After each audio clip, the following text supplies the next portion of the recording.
Lay on Hands is a solo journaling RPG by Alfred Valley, published in 2021 as a 36-page PDF on itch.io, as well as a physical zine.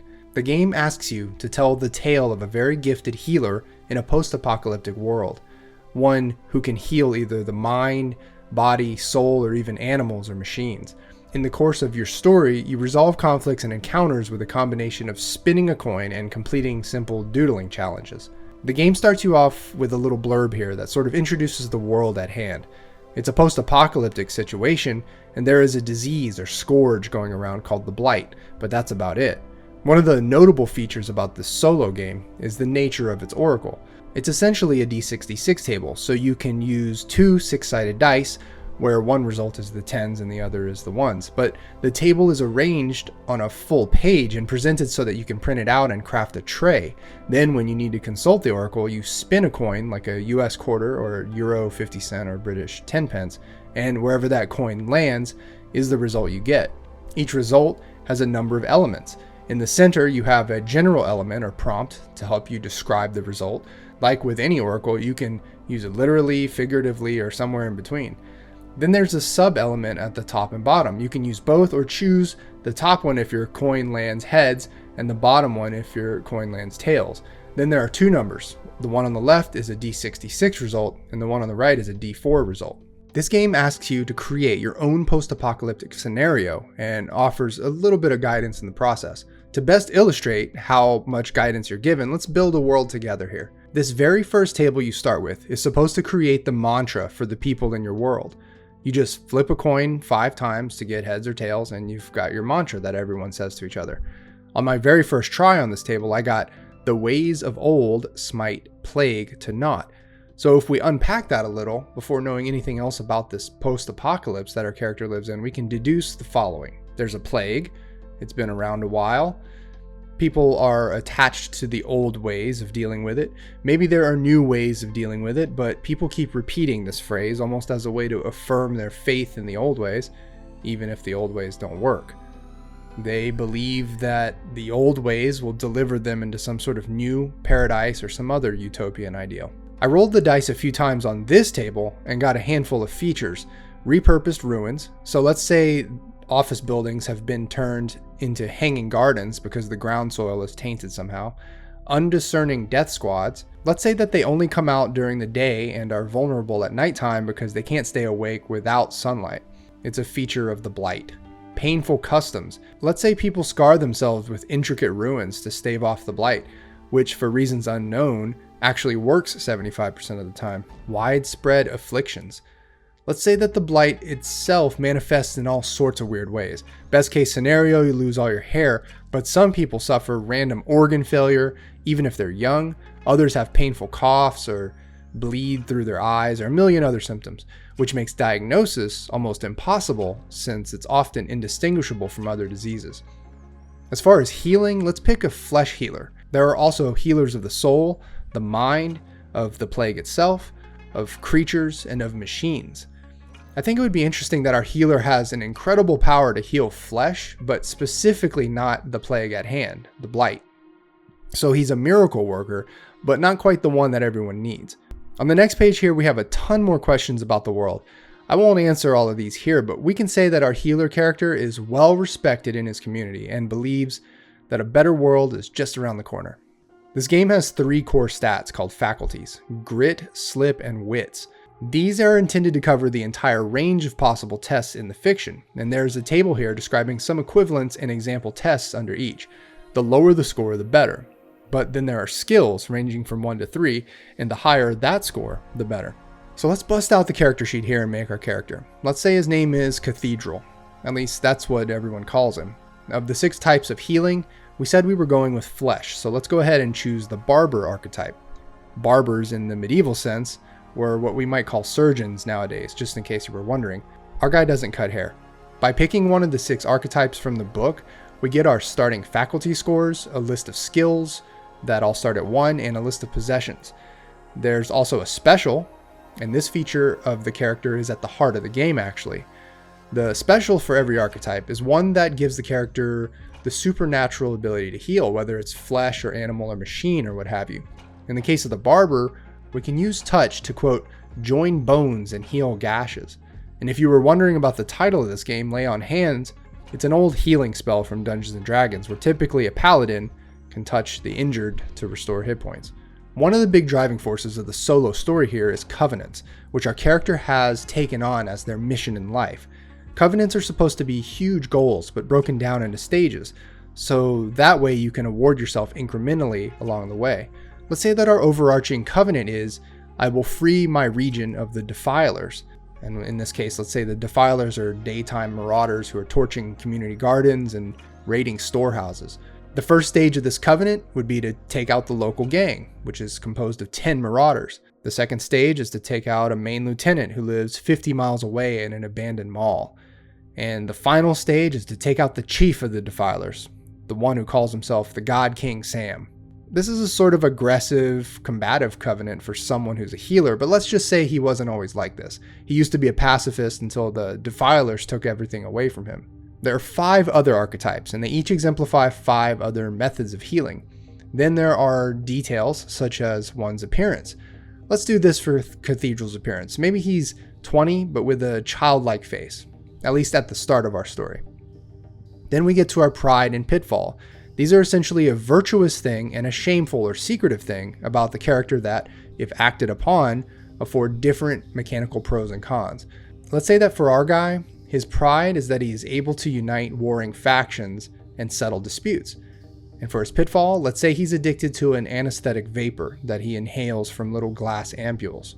So the game works a lot like other solo journaling games in that you self-narrate the story for a while, then when your character comes upon a situation in which the result is uncertain, you use the game's conflict resolution rules to generate some generic details as well as a success or failure state, which you then flesh out in the fiction yourself, and then rinse and repeat. In this game, there are 4 moves: Progress, Contend, Defy, and Clash. Progress is a special move because you don't do any doodle challenge for it. If there is a situation that doesn't pose any immediate obstruction to your character, but there is an uncertain outcome, you just spin your coin on the oracle tray or roll d66 to see your oracle result.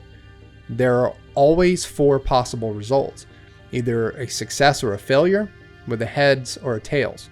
When it comes to a progress move, such as gathering supplies or traveling, your 4 possibilities can give or take away spirit points and produce a new narrative dilemma or setback.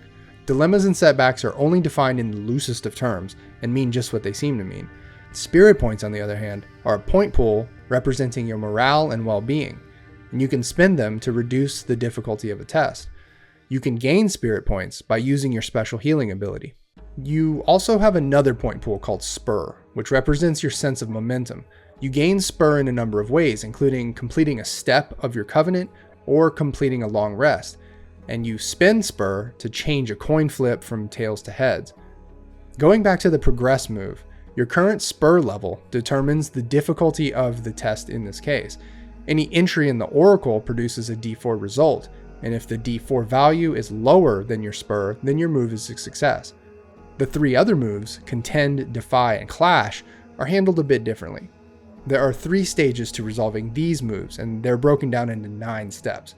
Let's just run through an example with our character Cathedral here to illustrate how these moves work. Our healer has just discovered the hideout of the local gang of defilers that he wants to take down. His plan was to ambush them all while they were still asleep, but he gets there just a bit too late as the morning sun rises, and they all begin to wake. He still intends to maim each of them, and he has to act fast. Since this is a fight situation we're in, the move we're looking for is Clash. First, we decide which of the 3 faculties we'll use. The most obvious choice of the 3 is our Grit, which has a score of 2. Then we subtract the skill rating of any applicable skill we have. Let's say Intimidating applies here. We have an Intimidating skill of 1. We subtract that from our Grit score of 2, leaving us with 1. Next, we need to decide the challenge rating of the test. The challenge rating ranges from 1 to 4, 1 being an inconvenience and 4 being epic. Since we got the jump on all these gangers and they're still groggy, let's say this is not a 4 but maybe a 3, since there are in fact 10 of them. Now, per the rules, the challenge rating also determines the stamina of a foe. In this game, stamina is the overall health of a person or group. Our own stamina, it started at 4, so that's our general health level. Their stamina as a group is 3. We add the challenge rating to the previous number we came up with, so 1 plus 3 for 4, and that's our so-called tally. This is the target number that we need to meet or beat, so we need to complete at least 4 doodle tests to succeed. The next stage is the doodle test itself. The game doesn't call it that, but I find that doodle test is the best way to describe it. We need to have a printout of the skills test sheet. We then look up what kind of skill this is. In this case, it's a grit test, so that means we need to fill out 4 of the hatched boxes in the order of the path here. If it were a slip test with the tally of 4, we'd have to draw 4 arrows connecting empty boxes together without going over any of the box borders. And if it were a wits test, we need to add the pips of pairs of dice and write the sum in the little box, adding double-digit numbers wherever applicable. The thing that potentially makes the doodle test hard is that we have to meet or beat the tally by doing these tasks while our coin is spinning. In other words, we set the coin spinning and then try to complete the tasks on the paper. If the coin falls flat before we finish the number of tasks required, that's a failure. And the coin itself will tell us another level of success or failure by being a heads or tails, heads being positive and tails being the negative result. As for the specifics of how we succeeded or failed, the square on which the coin lands on the oracle tray is supposed to help us along with some general concepts. Okay, so Cathedral is trying to subdue 10 vicious, diseased gangsters who are just waking up for the day. The tally is 4 and the test is grit. So we spin the quarter and fill in as many boxes as possible before time runs out. We get 5 boxes completed here before the coin falls. That's a success plus 1 extra, which means we can take a bonus spirit or spur point. By the way, there is an alternative to doing the whole coin spin and doodle challenge. It involves deriving the tally with some simple math and then rolling 2d6 to meet or beat the tally.